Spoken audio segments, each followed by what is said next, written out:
راشد انت بشوارع الدوحة ايش تتذكر؟ تذكر شارع من شوارع بغداد؟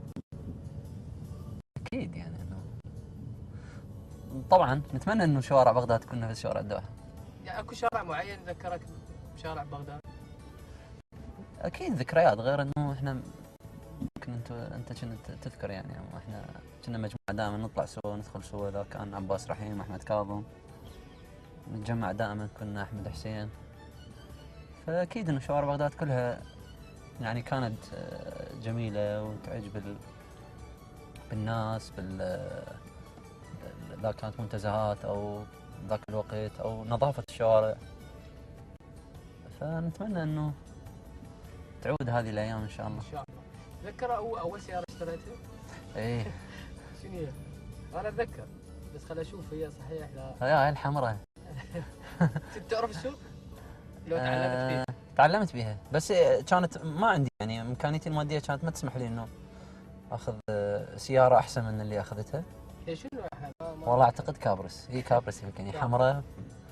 أذكر حتى يوم من الأيام جيت بيها للتمرين، كان تمرين منتخب شباب، وكان لاعب منعم يوسف، فشاف السيارة، طبعا هي حمراء ومن الداخل أحمر، قال لي هاي مو سيارة، هذا نادي ليلي.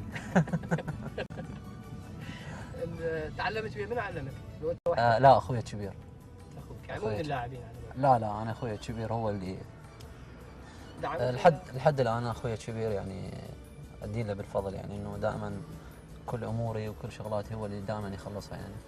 دعمتها السيارة الحمراء ولا؟ مرة واحدة دعمتها. طولت؟ ها؟ هسه من أنواع السيارات شو تحب؟ والله صراحة شوف، أنا من اللاعبين اللي ما اهتم بأمور السيارة ومو سيارة، يعني ما اهتم إذا كانت تكون سيارة جيدة وتكون سيارة عادية، أهم شيء إنه توديني وتجيبني يعني إنه، لكنه سيارة أملكها ما عندي. كنت أملك واحدة من كنت في نادي العين، كانت عندي مرسيدس وبعتها. حاليا هاي السيارة يعني ملك النادي مالتي هو اللي معطيني هاي السيارة. فكثير سيارات احنا ممكن انه يعني ما تهتم لا ما اهتم. توديك وتجيبك.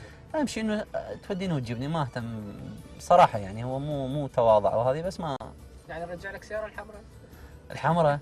الله ذكريات لا اكيد اذا جتني الحمراء ما راح اسوق، بس اخليها.